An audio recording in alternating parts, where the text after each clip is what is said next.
মানুষের জীবনে মৃত্যু আল্লাহর কৃতজ্ঞ নির্ধারিত। যার যতদিন হায়াত আছে সে পৃথিবীতে ততদিনই বেঁচে থাকবে।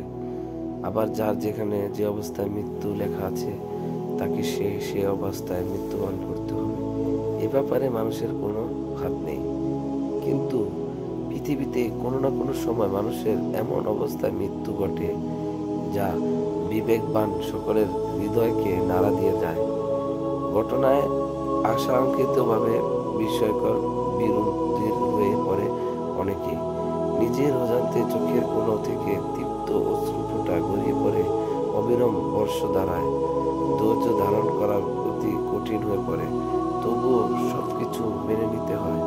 কিন্তু হৃদয়ে যে গভীর ক্ষত হয় তা আমোচলনীয় হয়ে উঠে যায়।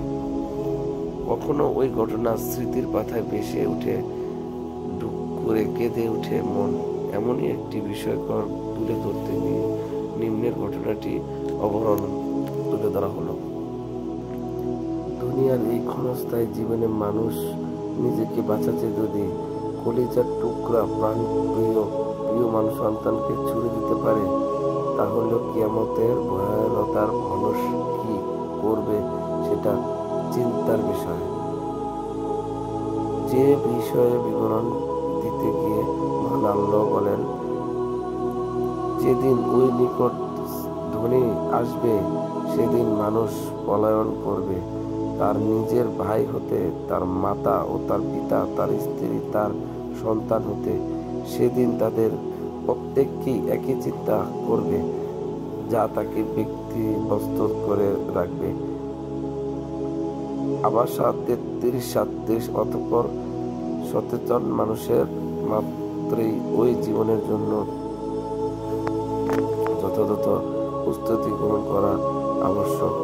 অতীত জীবনের সঠিক প্রস্তুতি তথা সৎ আমলের করতে না পারলে পরকালীন জীবন কোনো আপনজনের কাছে আসবে না, বরং সেদিন সবাই নিজেকে নিয়েই ব্যস্ত থাকবে, একান্ত আপনজন পরিচয় দিবে না।